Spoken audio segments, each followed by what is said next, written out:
Assalamu alaikum class. This is Altaf Ahmed Kolachi and I welcome to all of you in Naeem's Virtual Academy. Today I am going to elaborate or explain the comprehension which I had given you yesterday. It is very important to explain it. Therefore I am practicing such type of things with you regarding comprehension, because this is a very important topic like other topics, but it is somehow more important to explain.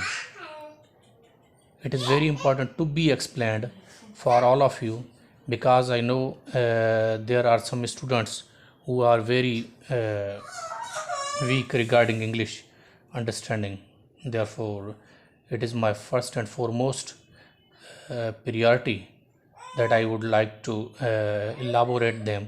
I would like to clear the passage or the message of the given passage to them. हाणे कल हे मां तव्हांखे passage सॼो सम्झायो हो, जेको आहे reading बि करे ॿुधाई हुई तव्हांखे, इन जो सिंधी में तव्हांखे मतिलब बि मां कढे ॿुधायो हुयो. ठीकु आहे, अॼु थोरो बसि इन ते अॼु डिस्कस कंदासीं जीअं तव्हांखे अञा वधीक इहो क्लियर थी वञे त एक्सप्लेनेशन थिए कीअं पई.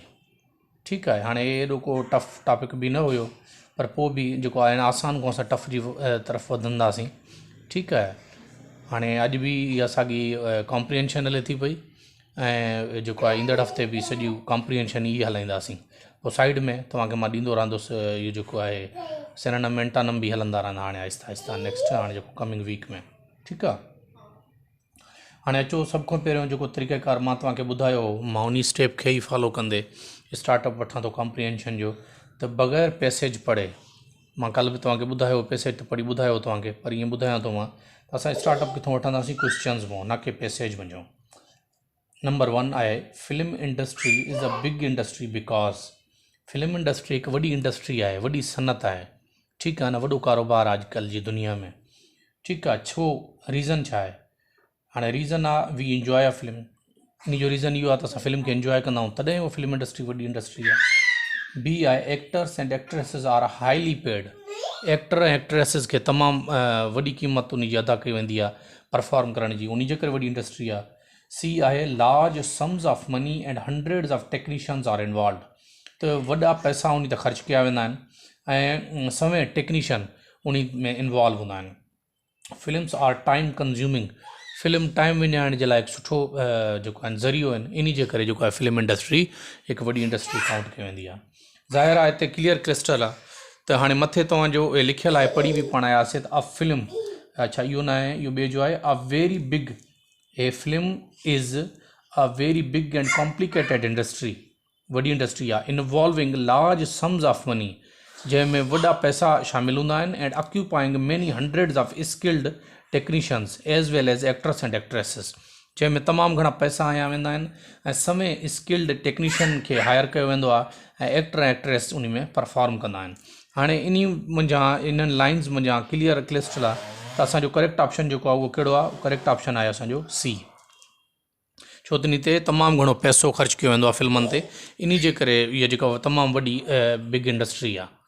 ठीकु आहे, जीअं मां कल्ह तव्हांखे ॿुधायो बि हुयो त सभ खां वॾी जेका बिग इंडस्ट्री आहे फिल्म, सभ खां ज़्यादा जेके साल में सभ खां ज़्यादा फिल्मां ठाहिण वारो जेको मुल्क आहे उहो इंडिया आहे. ठीकु आहे, उन खे बॉलीवुड इंडस्ट्री चयो वेंदो आहे. इंडिया जी फिल्म इंडस्ट्री खे बॉलीवुड चयो वेंदो आहे, पाकिस्तान जी फिल्म इंडस्ट्री खे लॉलीवुड चयो वेंदो आहे, ऐं जेका अमेरिकन फिल्म इंडस्ट्री आहे, या अमेरिकन इंग्लिश फिल्म इंडस्ट्री चऊंसि, उन में ब्रिटिश अमेरिकन सभु अची था वञनि, उन खे हॉलीवुड इंडस्ट्री चयो वेंदो आहे. ठीकु आहे, अच्छा नंबर 2 ते क्वेश्चन आहे असां वटि, the story of the film is based on. हाणे फिल्म जी स्टोरी जेका आहे उहा छा ते बेस कंदी आहे? ए एक्टर्स एंड एक्ट्रेसिस, एक्टर ऐं एक्ट्रेस ते बेस कंदी आहे. और नॉविल और अ प्ले, कंहिं नॉविल या प्ले ते बेस कंदी आहे, माना उन खे ॾिसी ठाही वेंदी आहे. द शूटिंग स्क्रिप्ट, जेको शूटिंग जो स्क्रिप्ट हूंदो आहे उन ते ठाही वेंदी आहे. या वरी आहे द डायरेक्टर्स लाइफ, या कंहिं डायरेक्टर जी लाइफ ते जेका आहे उहा फिल्म जेका आहे उहा शूट कई वेंदी आहे. ठीकु आहे, इन जे करे जेको आहे हाणे इन्हनि मंझां चारनि मंझां कहिड़ो ऑप्शन सही आहे? हाणे हिते मां तव्हांजी आसानी जे लाइ अंडरलाइन सिर्फ़ु कया आहिनि, जीअं तव्हांखे सम्झण में आसानी थिए कि story be based on a novel और अ प्ले. स्टोरी जेका आहे कंहिं नॉविल या प्ले ते बेस कंदी आहे. ठीकु आहे न, डायरेक्टर जी पर्सनल लाइफ ते न। हाँ अच्छा, कुछ बायोग्राफी मूवीज़ हूंदियूं आहिनि, ठीकु आहे न, जेके कंहिं माण्हू जी लाइफ ते ठाहियूं वेंदियूं आहिनि, पोइ उहा हिकिड़ी अलॻि ॻाल्हि हूंदी आहे। अदरवाइज़ नॉवल या प्ले ते जेको आहे न मूवीज़ ठाहियूं वेंदियूं आहिनि, या जीअं मां कल्ह तव्हांखे ॿुधायुमि त इवन ड्रामा बि इन्हनि ते ठाहिया वेंदा आहिनि। हाणे करेक्ट ऑप्शन असां वटि कहिड़ो आहे? बी असांजो करेक्ट ऑप्शन आहे। अच्छा, उन खां पोइ क्वेश्चन नंबर 3 आहे, a film is flashed on the screen. हिकु फिल्म जेका आहे स्क्रीन ते रहंदी आहे, फ्लैश थींदी आहे, नज़र ईंदी आहे असांखे केतिरे टाइम ताईं? ए फॉर एन आवर और टू, हिकु या ॿिनि कलाकनि लाइ। बी फॉर अ ईयर और इवन लॉन्गर, हिकु साल ताईं हलंदी रहंदी आहे या उन खां बि वधीक हलंदी आहे। For as long as we wish, एतिरे ताईं हलंदी आहे जेतिरे ते असां चाहींदा आहियूं। फॉर अ फ्यू मिनट्स, सिर्फ़ु चंद मिंटनि जे लाइ।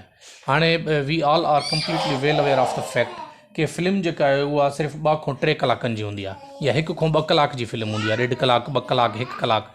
अच्छा, कोई भी दुनिया जी फिल्म कुछ मिनटनि जी कोन्हे, 7 मिनट, 6 मिनट, 5 मिनट जी फिल्म, उनखे फिल्म न चइबो, ठीकु आहे। उहो सिर्फ़ु हिकिड़ो क्लिप चई सघूं था, 6-7 मिनटनि जो, फिल्म न थींदी। फिल्म जेका आहे तव्हां ख़बर आहे फॉर एन आवर और टू हूंदी आहे। हाणे फिल्म साल जे लाइ बि न हूंदी आहे जो सालो साल हलंदी रहे, या एॾी लॉन्ग न हूंदी आहे जेतिरो असां चाहियूं था एतिरे ते फिल्म कंटिन्यू ई रहे, इहो पॉसिबल ई न आहे। करेक्ट ऑप्शन कहिड़ो आहे? ए आहे for N R R two. हाणे हिते तव्हां ॾिसो, मां तव्हांजे लाइ कयो बि आहे।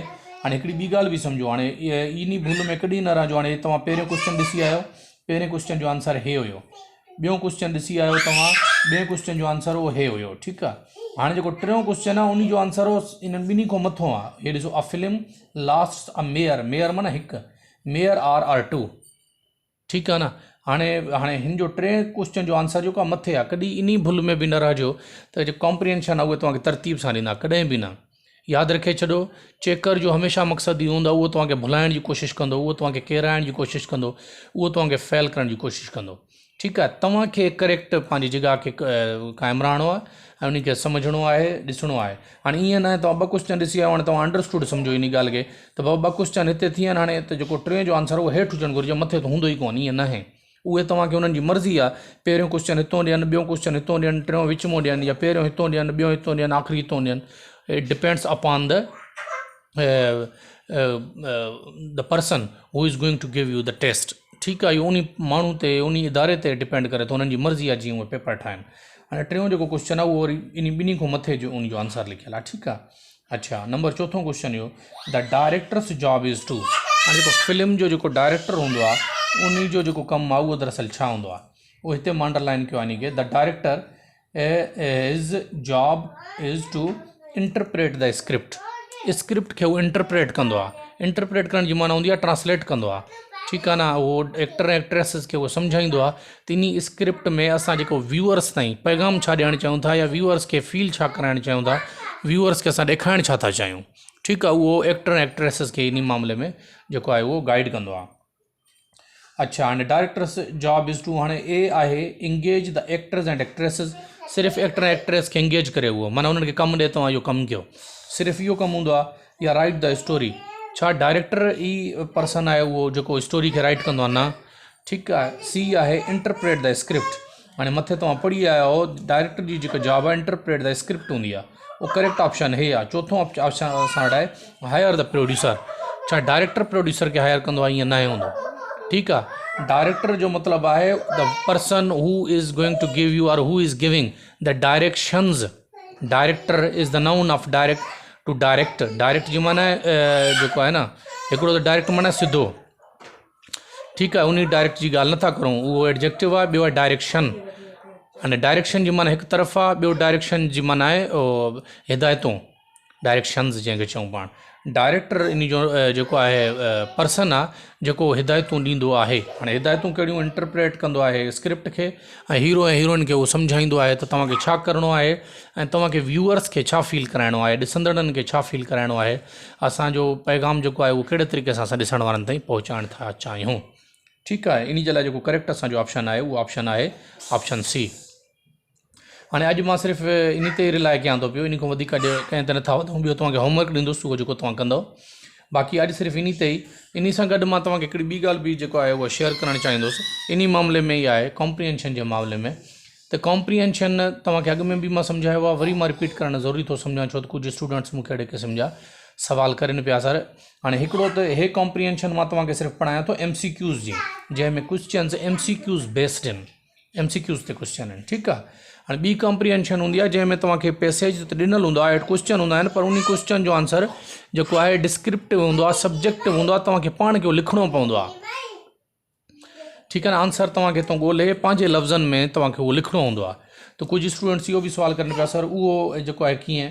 हाणे सभु तव्हांखे हिकु उन वक़्त में मां सॼो कुझु नथो पढ़ाए सघां, मां पढ़ाए सघां थो, पर मां ॼाणी वाणी बि कुझु शयूं नथो करां, स्किप कयां थो। उनजो रीज़न आहे ऐं उनजो वॾो स्ट्रॉन्ग रीज़न आहे। स्ट्रॉन्ग रीज़न इहो आहे त हाणे तव्हां तयारी करो था 5 to 15 स्केल जी। 5 to 15 स्केल में तव्हांखे कॉम्प्रिहेंशन जेका बि ॾींदा MCQs बेस्ड क्वेश्चन हूंदा उन ते, ऐं उहो डिस्क्रिप्टिव न हूंदा, क्वेश्चन न हूंदा त जंहिंमें तव्हांखे जेको आहे उहो आंसर्स तव्हांखे पूरो लिखिणो पवे, उहे न हूंदा। जॾहिं उहे न हूंदा त फ़िलहालु उन ते जेको आहे असां मथो हणूं या उन ते ॻाल्हायूं फज़ूल आहे। पर हाणे कुझु स्टूडेंट्स घणो इसरार कयो आहे, इन जे करे सिर्फ़ु थोरो ब्रीफली तव्हांखे उन जे बारे में सम्झायां थो। साॻी ॻाल्हि हूंदी, पैसेज ॾिनल हूंदो, उन में तव्हांखे ईअं हूंदो क्वेश्चन हिते ॾिनल हूंदो त film industry is a big industry. हाणे बिकॉज़ लिखियल आहिनि, ऑप्शन्स ॾिनल आहिनि।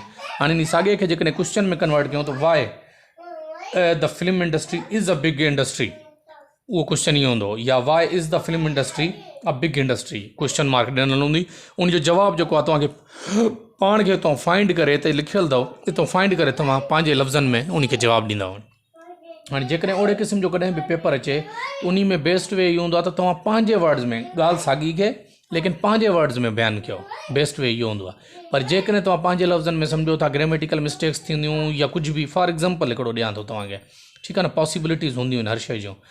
त जेकॾहिं ईअं तव्हां फील कयो था तव्हांखे ग्रामर में थोरो इशू आहे, उन जो हिकिड़ो शॉर्टकट या स्मार्ट कट जंहिंखे चऊंसि इहो बि आहे। अक्यूरेट जेको हिते मथे जवाबु लिखियलु आहे इहो खणी बि तव्हां आंसर में रखंदोसि न, त चेकर उनखे करेक्ट काउंट कंदो। हाणे चेकर करेक्ट काउंट छो कंदो, रीज़न आहे उनजो। मां पाण कई टेस्टूं अहिड़ियूं चेक बि कयूं आहिनि, असां चेकर बि रहिया आहियूं, लेक्चरर रहियो आहियां मां सुठनि इदारनि में, इवन आर्मी कॉलेजिस में या सुठनि इदारनि में रहियो आहियां, मां पाण चेक कंदो रहियो आहियां। हाणे ख़बर थो रीज़न छा आहे, जेकॾहिं पंहिंजे लफ़्ज़नि में लिखो था त इट मीन्स के वेल एंड गुड, पर जेकॾहिं अक्यूरेट तव्हां हितां आंसर करेक्ट खणो था, सेंस आंसर उहो ई ॾिए थो, उहो आंसर अक्यूरेट खणी तव्हां जेकॾहिं जवाब में लिखो था उन्हनि जा ई वर्ड खणी करे उते लिखो था, इन जो मतिलबु बि हूंदो चेकर इहो त सम्झी वेंदो हिन में एतिरी एबिलिटी आहे जो हे मवाद खे सम्झे थो, क्वेश्चन खे बि सम्झे थो, उन जे आंसर खे बि सम्झे थो, त आंसर उन जो हे आहे, ठीकु आहे। पोइ इट डज़ नॉट जेको आहे न क्रिएट अ प्रॉब्लम कि तव्हां अक्यूरेट जेको आहे उन्हनि जा लफ़्ज़ खणी करे आंसर में रखिया आहिनि, it's okay, it's not a big deal, ठीकु आहे। यू मस्ट गो ऑन, तव्हां उन तरीक़े सां बि कमु पंहिंजो करे सघो था, ठीकु आहे। अॼु जे लाइ सिर्फ़ु असांजो बेसिकली इहो ई टारगेट हुयो, इहो ई इन खे मूंखे सिर्फ़ु इलाबोरेट करिणो हुयो, एक्सप्लेन करिणो हुयो। इन खां अॻिते मां तव्हांखे ॾियां थो, अॻियों हफ़्तो बि इनशाला असांजी कॉम्प्रिहेंशन हलंदी, लेकिन साइड में मां इहो बि हलाईंदो रहंदुसि, सिनोनिम एंटोनिम वग़ैरह बि, ऐं इहो जेको आहे फिक्स्ड प्रीपोजिशन थी आहे या स्पेल करेक्शन थी वई, उहो बि इनशाला साइड में हलंदो रहंदो। होपफुली तव्हांखे अॼु वारो लेक्चर सम्झ में आयो हूंदो। वॾी महिरबानी।